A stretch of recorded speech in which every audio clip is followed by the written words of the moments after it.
نحمده و نصلی علی رسولہ الکریم اعوذ باللہ من الشیطان الرجیم بسم اللہ الرحمن الرحیم اما بعد. برادران اسلام، واجب و احترام بزرگوں، دوستوں، بچوں اور آپ تمام ناظرین و سامعین، آپ سب کو السلام علیکم ورحمۃ اللہ وبرکاتہ.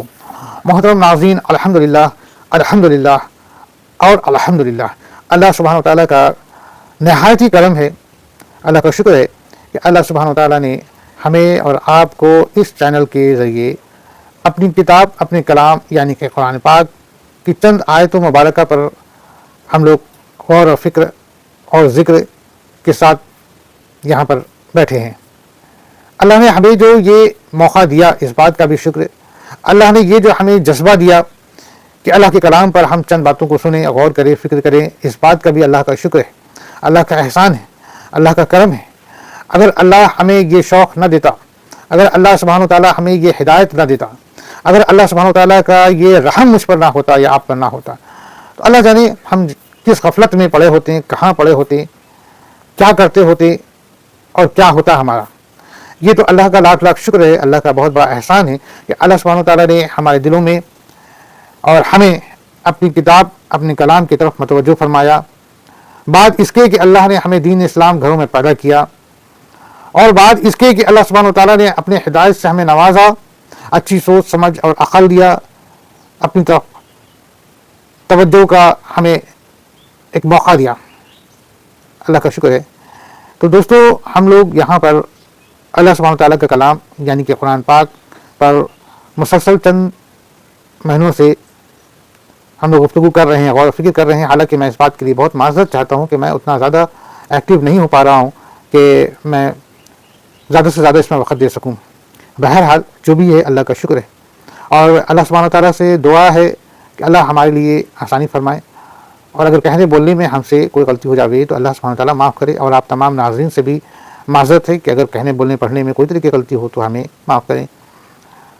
تو اس سے پہلے کہ ہم لوگ زیادہ وقت ضائع کریں، آئیے ہم لوگ اپنے مقصد یعنی کہ قرآن پاک کی اس سورے پہ چلتے ہیں جس سورے پر ہم لوگ پچھلے پارٹ میں ہم لوگ تھے اور سن رہے تھے، یعنی کہ سورہ ابراہیم.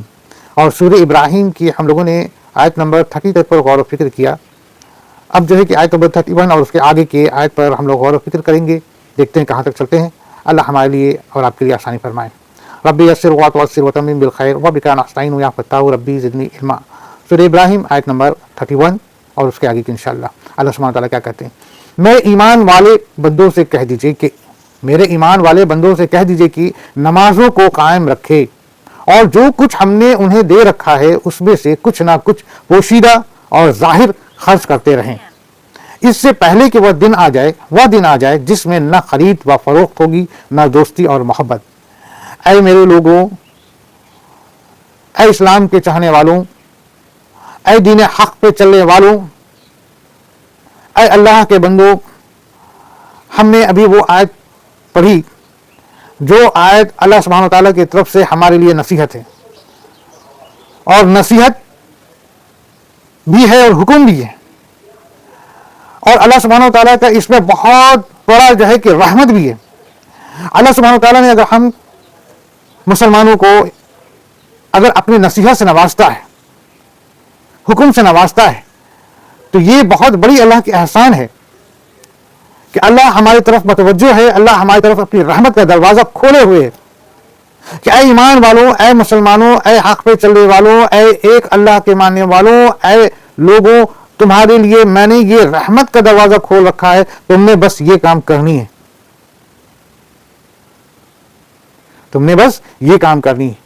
اور ایک وہ مالک کائنات، ہم سب کا پروردگار عالم، ہم سب کا خدا، وہ واحد اللہ جس نے پوری کائنات بنائی، ہمیں اور آپ کو اور تمام لوگوں کو، اور ہم اور آپ کے لیے تمام طریقے کے نعمتیں کو اتارا، اور ہمیں یہ زندگی ایک موقع دیا کہ اس جنت کی تم تیاری کر لو جس جنت کا ہم نے تم سے وعدہ کیا ہے، اور جہاں ڈھیر ساری تمہارے لیے ہم نے رحمت اور تمہارے لیے انعام ہم نے دے رکھا ہے.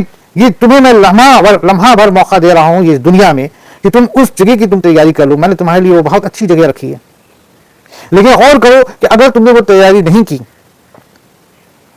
تو میں نے وہ جگہ بھی رکھی ہے کہ جو میرے نافرمان جہاں جائیں گے. جس جگہ کو میں نے اپنے نافرمان لوگوں کے لیے بنایا ہے، جن اور انس کے لیے بنایا ہے۔ تو اللہ سبحانہ وتعالیٰ نے دو جگہ ہمیں دکھائی، ایک جنت اور ایک جہنم۔ جنت میں اللہ کا وعدہ ہے کہ اللہ سبحانہ وتعالیٰ وہ جگہ تمہارے لیے ہے، بس تم نے جو ہے کہ اس جگہ کے لیے تھوڑی سی تیاری کرنی ہے، اور اس تیاری کرنے کا موقع میں تمہیں اس دنیا میں دے رہا ہوں۔ اور اگر دیکھو تم نے اس دنیا میں اگر وہ تیاری نہیں کی، اور اگر میں تمہیں کوئی بھی طریقہ نصیحت اور کوئی بھی طریقے کا بات بتاتا ہوں، یا پھر ہم بالخصوص تمہارے لیے اپنے خاص بندوں کو یعنی کہ پیغمبر کو، نبیوں کو، رسولوں کو اگر میں تمہاری طرف بھیجتا ہوں، ہے نا، تو ان کی تم بات مان لو، اور نہیں اگر ان کی بات تم مانے تو تمہارے لیے پھر میں نے وہ جگہ رکھی ہے جہاں نہایت ہی تکلیف دے، اور تکلیف دے یعنی کہ اس قدر تکلیف دے ہے کہ جس کو تم برداشت نہیں کر سکو گے، اور وہ جگہ ہے جہنم۔ اور یاد رکھو کہ یہ جو جگہ ہیں، یہ جگہ تمہارے لیے ہے، تم نے چوز کرنا ہے کہ تم نے جانا کدھر ہے۔ لیکن سنو، غور کرو، یہ جو لمحہ میں تمہیں دنیا میں دے رہا ہوں نا، یہ لمحہ اگر تم بتا چکے ہوگے اور تمہارے اوپر سے وہ پردہ ہٹ چکا ہوگا، یعنی کہ یہ دنیا اور اس دنیا کے بعد کی جو دنیا ہے، اس کے درمیان کا جو پردہ ہے، وہ پردہ اگر ہٹ چکا ہوگا اور تم اس دنیا کو دیکھنے لگو گے جس دنیا کے بارے میں تمہیں اس دنیا میں بتائی گئی ہے، جس کو ہم نے آخرت کہا ہے نا، اسے جب دیکھنے لگو گے اور وہ پردہ جب ہٹ جائے گا تو پھر تمہیں موقع اس دنیا میں نہیں دی جائے گی واپس لوٹنے کا کہ تم جہاں تیاری کر سکو۔ اور ایک بار اگر ادھر اس پار ہو گئے تو تم نے جو ہے کہ نہ واپس آنے کا موقع ملے گا، اور نہ ہی تمہیں وہاں جا کر کے وہاں کے لیے کوئی تیاری کرنے کا موقع ملے گا۔ تم کو جو کچھ بھی تیاری کرنا ہے اسی دنیا میں تمہیں رہ کے تیاری کرنی ہے۔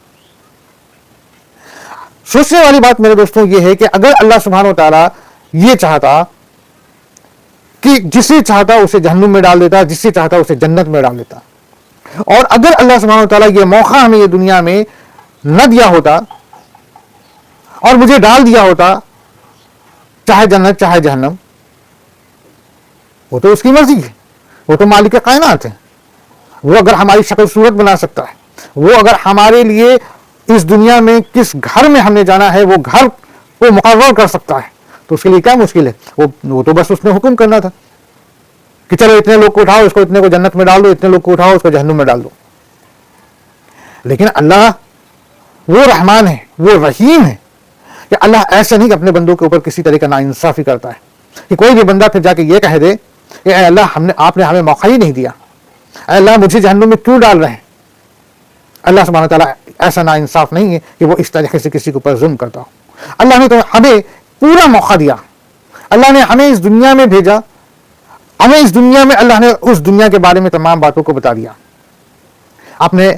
اپنے طریقے سے، اور ہر اس طریقے سے جو ہمارے لیے آسان ہو سمجھ پانا۔ ہمیں سمجھانے کے لیے اللہ نے جانے کتنے پیغمبروں کو بھیجا، پھر اللہ نے اپنی کلام، اپنی کتابوں کو ہماری طرف بھیجا۔ اب ہم کو سمجھنا ہے، اب ہم کو سمجھنا ہے، اللہ نے کہہ دیا کہ تمہیں واپس لوٹ کے آنا ہے، تو اب ہم نے یہ موقع جب ملا تو اب ہم نے یہ سوچنا ہے کہ ہم کو جانا کہاں ہے، ہم کو جانا کہاں ہے۔ سب کچھ ہمارے سامنے اللہ نے کھول کھول کے رکھ دیا، سب کچھ۔ اب ہمیں فیصلہ کرنا ہے۔ ایک بات، اب ہم آتے ہیں دوسری طرف۔ اللہ سبحانہ و تعالیٰ نے جو ہے کہ ہمیں دنیا میں بھیج کر کے ہمیں عقل، شعور، تعلیمات، علم، عقل سب کچھ دے کر کے بھیجا، اور اس کے بعد ہم کو ہمارے مرضی پر ہمارے زندگی گزارنے کے طریقے کو اختیار میں چھوڑ دیا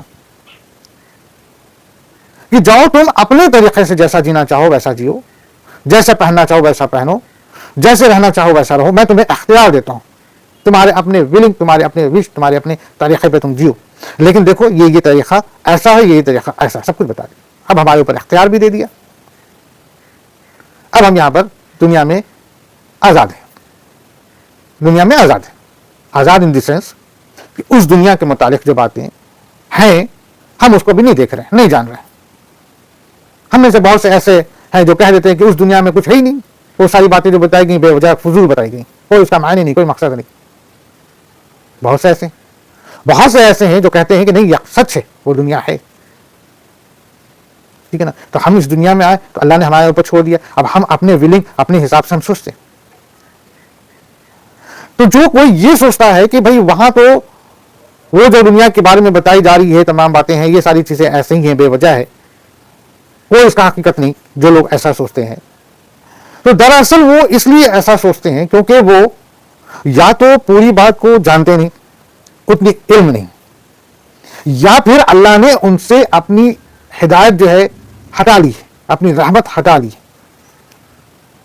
یہی دو باتیں ہو سکتی ہیں، یا تو پھر کوئی دیوانہ ہو، عقل سے پھرا ہوا ہو۔ کیونکہ اللہ سبحانہ و تعالیٰ نے جب یہ کلام اپنی اتاری، آج ہمارے پاس قرآن پاک ہے، اگر ہم سے پہلے اہل کتاب کے بارے میں اگر بات کریں تو توریت تھی، زبور تھی، انجیل تھی، اور اس سے بھی پہلے کی اگر ہم بات کریں، ہے نا، تو اللہ سبحانہ و تعالیٰ نے جو اس وقت کیا، جیسے کہ حضرت آدم علیہ السلام کے بعد جو حضرت عیسیٰ علیہ السلام آئے تو ان کے اوپر بہت سارے صحیفے اتارے، بہت سارے صحیفے اتارے پہلے دور کے، یعنی کہ حضرت آدم علیہ السلام کے بعد کے حضرت آدم علیہ السلام نصیحت دیتے رہے اپنی اولادوں کو اللہ کے بارے میں، آخرت کے بارے میں، مگر ان کے اولاد میں ایک اولاد ایسا بھی نکلا جو ان کے خلاف گیا۔ بہرحال یہ ایک لمبا واقعہ، انشاءاللہ تعالیٰ میں اس کے اوپر مزید گفتگو کروں گا اور ایک الگ ویڈیو بناؤں گا، ٹھیک ہے نا۔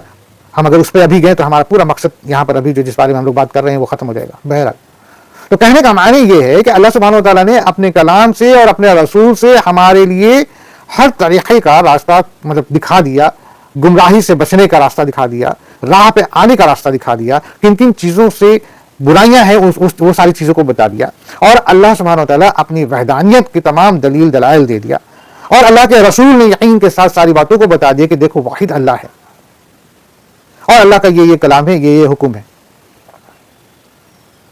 اور جو ہے کہ اس میں بھی بہت سے لوگ جب یہ کہیں کہ نہیں آپ پہ میں کیسے یقین کروں کہ آپ جو بول رہے ہیں سچ کہہ رہے ہیں، آپ اللہ کے رسول ہیں، تو اللہ سبحانہ و تعالیٰ نے وحی کے ذریعے اپنے ان پیغمبر کو وہ باتیں بتائیں جو باتیں در حقیقت کھلی عام کھلی بات تھی کہ یہ بات جو ہے کہ اگر یہ شخص کہہ رہے ہیں، یہ اللہ کے کوئی نیک بندے کہہ رہے ہیں، تو یہ بات ضرور جو ہے کہ ان کو اللہ کی طرف سے بتائی گئی، کیونکہ یہ بات ایسی تو نہ تھی جو ان کو معلوم ہو پاتی۔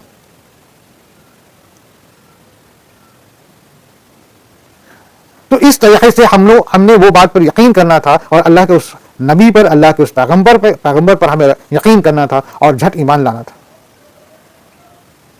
تو جنہوں نے ایمان لایا وہ تو ماشاءاللہ الحمدللہ، اور جنہوں نے ایمان نہیں لایا، اللہ سبحانہ وتعالیٰ نے اپنے یہ کتاب یعنی کہ قرآن پاک دنیا میں بھیج رکھی ہے کہ اس قرآن پاک کو تم پڑھو، سمجھو۔ تو جو علم رکھتا ہے، جو عقل رکھتا ہے، وہ پڑھے گا، سمجھے گا، مان لے گا۔ لیکن جو علم نہیں رکھتا، مان لو کہ کسی کے پاس علم ہی نہیں ہے، کسی وجہ سے جس نے اتنا شعور نہیں پایا کہ وہ اتنی علم کو کہ پا پاتا کہ یہ تمام باتوں کو سمجھ پاوے، تو بھی حالانکہ اس کے لیے بھی راستے ہیں، لیکن بہرحال ہم اس کو ایک طرف کرتے ہیں۔ لیکن وہ جو علم ہے، جو پڑھنا لکھنا جانتا ہے، جو سننا اور سمجھنا جانتا ہے، اور اس کے باوجود بھی جو ہے کہ وہ اس پر یقین نہ کرے، اس کی حقیقت تک نہ پہنچ پائے، تو دو ہے، یا تو وہ حسد میں گمراہ ہے، یا پھر وہ جان بوجھ کر کے گمراہی کا راستہ چن رکھا ہے۔ دو طرح کے لوگ ہو گئے۔ اب تیسری بات یہ آ جاتی ہے کہ یا پھر اللہ نے اس سے ہدایت چھین لی، اس کا ایسا عمل رہا، اس کا ایسا کرم رہا، اس کا ایسا جو ہے کہ دنیا گزارنے کا طریقہ رہا کہ اللہ نے اس کے اندر سے ہدایت چھین لی، عقل چھین لی، علم چھین لیا، اس کو سمجھ میں ہی نہیں آئے گا۔ ٹھیک ہے نا؟ تو آج جو لوگ پڑھ کے جان کر کے یہ کہتے ہیں کہ جناب آخرت کوئی چیز نہیں ہے، یہ مسلمان جو کہتے ہیں کہ مرنے کے بعد ہمارے ساتھ یہ ہوگا، یہ سب ایسا کچھ بھی نہیں۔ کوئی اگر ایسا کہتا ہو تو وہ سمجھ لے، اپنے کو چون لے، یا تو وہ بالکل پڑھا لکھا نہیں، جاہل ہے، یا تو پھر پڑھا لکھا تو ہے مگر وہ حسد میں گمراہ ہے، یا پھر جان بوجھ کر اس نے گمراہی کا راستہ اختیار کیا ہوا ہے، یا پھر اللہ نے اس کے اندر سے اپنی ہدایت کو چھین لیا ہے، اللہ نے اس سے علم کو چھین لیا ہے۔ اور ایسے شخص کو استغفار کرنا چاہیے، اللہ تعالیٰ سے توبہ کرنا چاہیے، معافی مانگنی چاہیے۔ ٹھیک ہے نا. تو یہ تو وہ لوگ کی بات ہو گئی جو یہ کہتے ہیں کہ موت کے بعد کی جو زندگی ہے وہ سب مطلب حقیقت اس میں نہیں ہے، بیکار ہے، فضول بات ان کے لیے کہی گئی. اب ہم آتے ہیں ان کے طرف جنہوں نے موت کے بعد کی زندگی پر ایمان رکھا، یقین رکھا، جنہیں پتا ہے کہ ہاں یہ بات حقیقت ہے کہ ہم نے مرنا ہے، مرنے کے بعد قبر میں جانا ہے، قبر میں ہمارے ساتھ سوال جواب ہونا ہے، اس کے بعد ہمارے ساتھ ویسے ہی جو ہے کہ حالات پیش کی جائے گی جس طریقے سے ہم دنیا گزارے ہیں. اس کے بعد قیامت ہوں گی، قیامت میں ہم اٹھائے جائیں گے، قیامت میں ہم جو ہے کہ اللہ کے سامنے اپنے تمام اعمال اور اعمال کی کتاب کو لے کر کے اس حالت میں کھڑے ہوں گے جس طریقے کا ہم نے دنیا گزاری ہے نا. اور اس کے بعد ہمارا فیصلہ ہونا ہے، اور ہمارا فیصلہ ہونے کے بعد جنت اور جہنم میں ہمارا ٹھکانہ ہوگا، اور جو ہمیشہ ہمیشہ کے لیے. ٹھیک ہے. تو اب یہ لوگ جنہوں نے ایمان لایا، جنہوں نے ایک اللہ پہ یقین کیا، جنہوں نے موت پر یقین کیا، جنہوں نے قیامت پر یقین کیا، جنہوں نے جنت اور جہنم پر یقین کیا، جنہوں نے اللہ سبحانہ و تعالیٰ کی طرف سے بھیجے ہوئے تمام پیغمبروں پر یقین کیا، جنہوں نے اللہ کے کلام پر یقین کیا، جنہوں نے اللہ کے کلام قرآن پاک پر یقین کیا، اور تمام انبیاء کرام جو پہلے آ چکے ان سب پر یقین کیا، وہ جو ہیں حقیقتاً وہ ہے ایمان والے، اور وہ ہے راہ پہ. اب ہم آ گئے اپنے اس آیت پر جہاں اللہ سبحانہ تعالیٰ فرما رہے ہیں میرے ایمان والے بندوں سے کہہ دیجئے کہ نمازوں کو قائم رکھے، اور جو کچھ ہم نے انہیں دے رکھا ہے اس میں سے کچھ نہ کچھ پوشیدہ اور ظاہر خرچ کرتے رہے، اس سے پہلے کہ وہ دن آ جائے جس میں نہ خرید و فروخت ہوگی نہ دوستی اور محبت. یعنی کہ اب ایسے ایمان والوں کے لیے ہمارے اللہ سبحانہ و تعالیٰ جو ہیں ہمارے آقا حضور صلی اللہ علیہ وسلم سے فرما رہے ہیں، کہہ رہے ہیں کہ آپ کہہ دیجئے ایمان والوں سے، آپ کہہ دیجئے ایمان والوں سے جنہوں نے ایمان لایا، جنہوں نے یقین کیا نہیں ہے کوئی معبود سوائے اللہ کے، ایسے مومنوں سے، ایسے مسلمانوں سے، ایسے حق پہ چلنے والوں سے، ایسے سچوں سے، اور ایسے میرے بندوں سے کہہ دیجئے کہ نمازوں کو قائم رکھے. اللہ کو اکبر. میرے عزیزوں، میرے دوستوں، اللہ کہتا ہے کہ نماز کو قائم رکھیے، اور نماز قائم رکھنے کا حکم اللہ سبحانہ وتعالیٰ نے اپنے کلام قرآن پاک میں تقریباً 80 مرتبہ جو ہے کہ دہرایا ہے، تقریباً جہاں تک مجھے یاد آ رہا ہے، ہو سکتا ہے اس سے زیادہ بھی ہو. تو بار بار کسی ایک چیز کو بتائی جائے، یہاں تک کہ سچ تو یہ ہے کہ اگر ایک بار بتائی جائے تو سمجھ میں آ جانا چاہیے، دوسری بار بتائی جائے تو سختی سے سمجھ میں آنا چاہیے، تیسری بار بتائی جائے تو سمجھ میں آ ہی جانا چاہیے. لیکن اللہ وہ مہربان، وہ رحمان، اپنے کلام میں 3 سے بھی کہیں زیادہ 80 بار تقریباً کہتا ہے کہ نماز کو قائم کرو. اب قائم کرو کہنا کہتا ہے، یہ نہیں کہا کہ پڑھو.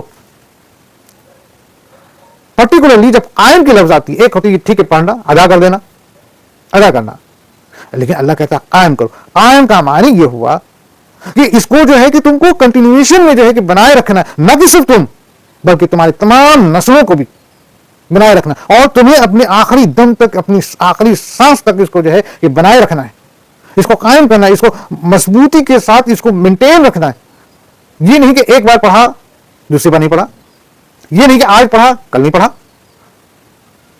قائم کرنا ہے. اللہ نے اگر 5 وقت حکم دے دیا، نصیحت کر دیا، اور یہ اللہ کا شکر ہے. دیکھیں ہم جس بات سے شروع کیے تھے ہم وہیں پر آ گئے. یہ اللہ کا شکر ہے کہ آج ہمارے اور آپ کے بیچ میں ہمارا پروردگار عالم، اس کی رحمت کا سایہ ہمارے اوپر ہے کہ وہ ہم کو گائیڈ کر رہا، ہمیں بتا رہا، ہمیں نصیحت دے رہا ہمارے اچھے کے لیے، ہمارے حق کے لیے کہ تم نے نماز قائم کرو. اللہ ہم اپنے آپ پر ذرا غور کریں. ہم اپنے اولادوں کو سمجھاتے ہیں کہ بیٹا یہ کام برا ہے، یہ کام مت کرو. ہم اپنے شاگردوں کو سمجھاتے ہیں کہ بیٹا یہ چیز پڑھو، تمہارے حق کے لیے بہتر ہے. ہم اپنے دوستوں کو بولتے ہیں کہ دیکھو فلاں راستے پہ مت جانا، وہاں پر جو ہے کہ بہت برا چیز ہے. ہم اپنے اہل و عیال کو بتاتے ہیں. کیوں بتاتے ہیں؟ کیونکہ ہمیں اس سے محبت ہے، ہمیں اس کے لیے فکر ہے، ہم اس کو پریشانیوں سے بچانے کے لیے بتاتے ہیں. تو دیکھیے یہ ہے اللہ کی رحمت، یہی ہے میرا رحمان. یہ اللہ سبحانہ و تعالیٰ ہم کو نصیحت دے رہا ہے، ہمارا گارجین، جسٹ لائک گارجین بن کر کے ایک بتا رہا ہوں میں، ہے نا. ادروائز تو رب العالمین ہے، مالک کائنات ہے، رب ہے، ہم اس کے بندے، ہم اس کے غلام ہیں، وہ ہمارا مالک ہے. لیکن ہم سے کتنی محبت کرتا ہے کہ وہ ہم کو بتا رہا، ہم کو نصیحت دے رہا. ہم کو نصیحت دینے والا ہے کوئی آج؟ اگر نصیحت دینے والا اگر نہ رہے، ہمارے اوپر سے گارجین ہٹ جائے تو کیسے ہم انات ہو جاتے ہیں. تو ہم مسلمان کو نصیحت دینے کے لیے ہمارا اللہ فرما رہا ہے، کیا فرما رہا ہے کہ نماز کو قائم کرو، نماز کو قائم کرو۔ اگر اللہ نے 5 وقت کی نماز اتار دی تو یہ 5 وقت اپنے وقتوں سے پڑھو، اور خود بھی پڑھو اور دوسروں سے بھی کہو پڑھنے کے لیے، اپنے نسلوں سے بھی کہو، تاکہ تمہاری پوری نسل بھی پڑھے اور تمہارے ارد گرد کے لوگ بھی پڑھیں اور تمہارے گھر کے لوگ بھی پڑھیں اور تم بھی پڑھو۔ قائم کرو، خود اکیلے بیٹھ کے مت پڑھ لو، خود مسجد میں جا کر کے چپ کر کے بیٹھ کے نہ پڑھ لو کہ ہمیں ڈھیر ساری دیر کی ثواب مل جائیں گی، ہمیں ڈھیر سارا نیکی مل جائے گا، میں I am the best, I am the best, I am the best. I am the best اسلام میں نہیں ہے۔ بیسٹ وہ ہے جو خود بھی صحیح راستے پہ چلے اور دوسروں کو بھی نصیحت کرے، دوسروں کو بھی صحیح راستے پہ چلنے کی توفیق دیتا رہے، راستہ دکھاتا رہے، بتاتا رہے، توحید کی دعوت دیتا رہے وغیرہ۔ بیسٹ ہم میں سے وہ ہے۔ اللہ نے یہ نہیں کہا، اسلام میں یہ نہیں ہے کہ تم اٹھاؤ مسلح اور چلے جاؤ جنگل میں سب کچھ چھوڑ چھاڑ کر کے، نہ، اللہ کہتا ہے کہ نہیں، تم کو اسی دنیا میں رہنا ہے، تمام حقوق کی ادائیگی کرنی ہے، تمام فرض کو ادا کرنا ہے، اور ایسے حالات میں رہ کر کے جو ہے نا کہ تم کو اپنے آخرت کی تیاری کرنی ہے۔ ورنہ کیا ہے، تنہا میں اپنا بیٹھے ہوئے، نہ کسی سے کچھ مطلب ہے، کچھ نہیں، اپنے سے صرف مطلب ہے۔ آج اسلام کی دعوت، اسلام کی توحید کے لیے ہزاروں مسلمان جو ہے کہ گھر سے نکلتے ہیں دین کی راہ کے لیے، لوگوں کو بتانے کے لیے۔ کیوں؟ کیونکہ یہی ہے اسلام ہمارا۔ صرف اپنے تئیں تک رکھ لو نہیں، تمہیں جو ہے، تمہیں بھی پڑھنا ہے، تمہیں بھی ان چیزوں کو فالو کرنا ہے اور دوسروں کو بھی گائیڈ کرنا ہے، دوسروں کو بھی گائیڈ کرنا ہے۔ یہ ہے اسلام۔ یہ نہیں کہ میں نے تمہیں اتنی دولت دی تو تم صرف خود میں کھا پیو اور مستی کرو، عیش و آرام سے جی لو۔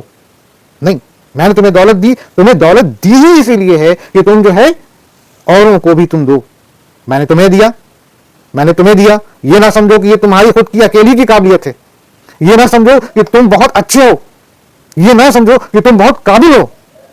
اگر میں نے تمہیں دولت دی تو صرف اس لیے دی کہ میں نے تمہیں چنا، اب تمہارے اوپر ڈیوٹی میں نے باندھی ہے کہ یہ تم رکھو اور اس کو رکھ کر کے تم اپنے اوپر بھی خرچ کرو، لیکن سنو، اس میں سے اوروں کو بھی دو، اوروں کو بھی اس میں اوروں کا بھی حق ہے، اوروں کا بھی خیال رکھو۔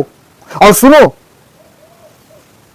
چھپ کے دینا، بہت زیادہ اعلان کر کے نہ دینا، ہو سکتا ہے کہ اس کو تکلیف پہنچ جائے، ہو سکتا ہے کہ وہ بڑا ہی غیرت والا ہو، تمہارے سامنے نہ منہ کھول رہا ہو اور اسے نہ منہ کھول رہا ہو، لیکن تمہیں سمجھ میں آ رہا ہے تو اسے ایسے دو کہ اس کا غیرت کو تکلیف بھی نہ ہو۔ لیکن سنو، ایسا دو کہ تمہارے ایک ہاتھ سے دیا جائے تو دوسرے ہاتھ تک کو بھی خبر نہ ہو۔ میں نے تمہیں دیا تو میرا شکر ادا کرو، اور اپنے اوپر تو ٹھیک ہے خرچ کرو، لیکن تم اکیلے اپنے اوپر نہیں خرچ کرو، صرف میں نے تمہارے لیے نہیں دیا ہے یہ۔ آج اگر کسی کے پاس بہت دولت ہو جاتی ہے تو وہ یہ سوچنے لگتا ہے کہ یہ میری قابلیت ہے، میں نے اپنے قوت سے اور اپنے علم سے اور اپنے عہدے سے اور اپنے سے محنت سے ہم نے یہ چیز کیا۔ ورنہ دیکھو، محنت کرنے والے اس دنیا میں تم جاؤ نا، دیکھو نا، محنت کرنے والے تو ایسے محنت کر رہے ہیں جس کا تم 10واں حصہ بھی محنت نہیں کی ہو۔ کمانے والے ایسے مشکلات کو جھیل کے کما رہے ہیں جس کا تم جو ہے کہ 10واں حصہ بھی جو ہے کہ تم نے اتنا مشکل نہیں کرتا، لیکن تمہارے پاس دولت ہے۔ تو کیوں دولت ہے؟ کیونکہ تم بہت زیادہ بہتر ہو سب میں۔ ہو سکتا ہے، میں یہ نہیں کہہ رہا ہوں، ہو سکتا ہے کہ بھائی تم نے علم کے لیے بہت محنت کی، تم نے اپنے آمدنی کے لیے بہت مشقت کی، تم نے اپنے بزنس کے لیے بہت دوڑا دھوپا، ٹھیک ہے، واضح، لیکن اس میں کامیابی دینے والا کون ہے؟ بے شک وہ اللہ ہے، بے شک وہ اللہ ہے۔ ورنہ کیا تھا؟ کسی کو تم دیکھو گے کہ بہت محنت کر رہا، مگر این اس کو جب آمدنی کا سلسلہ شروع ہوا، اس کے ساتھ کچھ نہ کچھ ایسا لگ گیا کہ اس آمدنی سے اس کو فائدہ نہ ملا۔ بہت ایسے لوگ کو دیکھیں گے، بہت محنت کیا مگر وقت پورا ہو گیا، اللہ نے اٹھا لیا۔ بہت سے ایسے لوگ کو دیکھیں گے جو بہت محنت کیا لیکن پھر کچھ اس کے ساتھ ایسا گزر گیا کہ اس کا فائدہ نہ ہوا۔ تو یہ اللہ سبحانہ وتعالیٰ کا کرم ہوتا ہے، اللہ کا احسان ہوتا ہے کہ تم نے جو کیا تو اللہ نے اس میں تمہیں شفا دے دی، اور اللہ نے تمہیں اس میں فائدہ پہنچا دیا اور تم کو اس لائق بنا دیا کہ تمہارے پاس اس نے کامیابی اور بلندی اور دولت عطا فرما دی۔ تو اول تو یہ کہ اللہ کا شکر ادا کرو۔ اب دوسرا یہ اللہ نے کہہ دیا کہ دیکھو میں نے تمہیں دیا ہے، تم اس میں سے اوروں کو بھی دو، جیسا کہ کہا گیا ہے نا، کہ کوشش کرو کہ پوشیدہ دو، کسی کی غیرت کو مت تکلیف پہنچانا۔ ایسا پوشیدہ خرچ کرنے والوں کو اللہ پسند کرتا ہے، وہیں دوسری طرف اللہ یہ بھی کہتا ہے کہ ظاہر خرچ کرو. ایک طرف کہا اللہ نے کہ پوشیدہ خرچ کرو, دوسری طرف کہہ رہا ہے کہ ظاہر خرچ کرو. اب یہ تو ہم نے سوچنا ہے نا کہ کہاں پہ ہم نے ظاہر کرنا ہے, کہاں پہ ہم نے پوشیدہ کرنا ہے. اب ظاہر کا معنی یہ ہو کہ ایسی جگہ ظاہر کرو جس جگہ سے تم کو دیکھ کر کے اور انسپائرڈ ہو, اور لوگوں کو احساس ہو, اور لوگ جو ہیں یہ اس چیز میں خرچ کریں, ہے نا. اگر ہم کچھ ایسی جگہ پہ خرچ کر رہے ہیں کہ ہم کو دیکھ کر کے اگلا بندہ جو وہ بھی صاحب حیثیت ہے وہ بھی بڑھ چڑھ کر کے اس میں خرچ کرے گا, ٹھیک ہے نا. تو جہاں پر ہم کو ظاہری دینا ہے وہاں پہ ظاہری دو, لیکن وہاں پر بھی آپ کے ظاہری کے پیچھے آپ کا مقصد یہ ہونا چاہیے کہ آپ یہ ظاہر اس لیے کر رہے ہیں کہ دیکھو میں دے رہا ہوں تاکہ مجھے دیتے ہوئے دیکھ کے اور لوگ بھی خوشگواری سے دیں. بعض جگہ ایسی جہاں پہ ہم کو ظاہر کرنا ہے, نہیں تو پھر ہم کو پوشیدہ ہی دینا ہے. اب جیسے ہم نے کچھ جگہوں پہ دیکھا کہ مسجدوں میں چندہ دیتے ہیں, باقاعدہ لسٹ لکھاتی ہے اور لسٹ پر نام لکھ کے پلر پہ چپکا دیا جاتا ہے کہ فلانے نے اتنا دیا, فلانے نے اتنا دیا, فلانے نے. کوئی ضرورت نہیں, کوئی ضرورت نہیں ہے اس کی. ہم اگر کسی کو صدقہ دے رہے ہیں, ہم اگر کسی کو زکوٰۃ دے رہے ہیں, ہم اگر کسی کو کیا کہتے ہیں کہ فطرہ دے رہے ہیں, تو یہ سب چیزیں تو ایسی ہیں کہ دوسروں کی آپ مدد کیجیے, مگر اس کا اعلان کرنے کی کوئی ضرورت نہیں.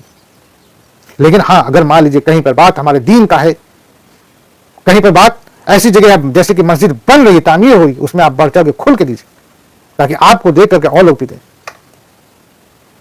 کہیں مدرسہ بن رہا ہے, کہیں پر کچھ ایسا کام ہو رہا ہے جہاں پر آپ کو دیکھ کر کے اور لوگ بھی دیں گے, وہاں پہ ظاہر کیجیے. لیکن اس کے پیچھے یہ مقصد نہیں ہونا چاہیے کہ ہم جو دیے ہیں وہ اس کا جو ہے کہ ہم لوگ سمجھے کہ دیکھو انہوں نے اتنا دیا, مطلب کہ ہمارے مطلب کہ وہ کیا بولتے ہیں, پرٹیکولرلی ورڈ سمجھ میں نہیں آ رہا ہے, جو ہے کہ جتانا نہیں ہے. لیکن اللہ کہتا ہے کہ خرچ کرو, اور خرچ کرنے سے پہلے اللہ نے نماز پہ بہت زیادہ جو ہے کہ زور دیا ہے کہ نماز کو قائم کرو, نماز قائم کرو, اور جو کچھ بھی ہم نے دیا ہے اس میں سے خرچ کرو. اب خرچ کرنے میں اللہ نے سب سے فرض بنا دیا زکوٰۃ. زکوٰۃ فرض ہے, تم کو دینا ہے, تم صاحب حیثیت ہو, تم کو دینا ہے, تمہارے اوپر ڈیوٹی ہے. نہیں دو گے تو تم یعنی کہ میرے حکم کے خلاف کیے, اور حکم کا خلاف, اللہ کا حکم کا خلاف کا کیا معنی ہوا, بہت بڑا معنی ہو گیا, اللہ کی بات کو نہ ماننا. ہاں یہ اور بات ہے کہ بھائی ہم صاحب حیثیت نہیں ہیں, ہمارے حالات ایسے نہیں ہیں کہ ہم زکوٰۃ دے پائیں, تو اللہ نے اس کے لیے تو کھل کے کہہ دیا کہ ٹھیک ہے بھائی نہیں ہے تو کوئی بات نہیں, ہاں تمہارے پاس یہ کنڈیشن ہے, یہ چیزیں ہیں, تو آپ تم کو دینا فرض ہے.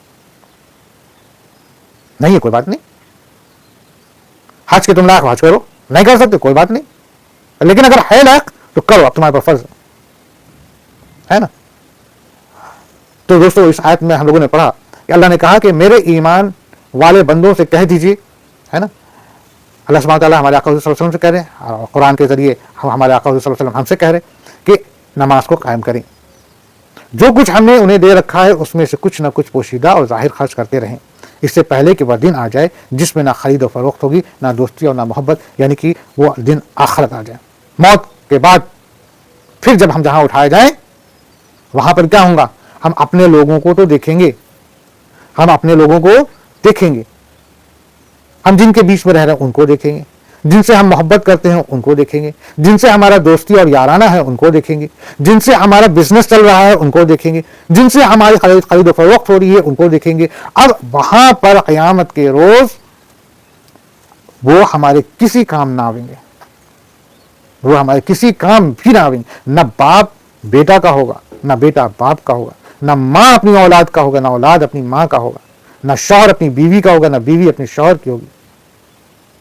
تو وہ دن تو ایسا دن ہوگا کہ وہاں پر جن کا ایمان بھی اگر ایک نیکی بھی معاف کیجیے گا, ایک نیکی بھی اگر کم پڑ رہی ہے تو وہ اس ایک نیکی کے لیے جو ہے کہ اپنے تمام عزیز و اقارب کے پاس جائیں گے اور کہیں گے کہ مجھے ایک نیکی دے دو بس, دیکھو میں تمہارا فلانا تھا, دیکھو میں نے تمہارے ساتھ یہ احسانات کیے, دیکھو میں نے تمہارے اوپر یہ کیا, دیکھو بس ایک نیکی دے دو, ایک نیکی دے دو گے نا تو جو ہے کہ میں جہنم سے بچ جاؤں گا, اللہ مجھے معاف, ایک نیکی. اور ایسے وقت میں آپ کو ایک نیکی دینے والا کوئی نہیں ہوگا, نہ ہماری اولاد ہوں گی, نہ ہمارے والدین ہوں گے, نہ بھائی بہن ہوں گے, نہ بیویاں, نہ شوہر ہوں گا, کوئی نہیں. ایک نیکی دیں, ایک نیکی.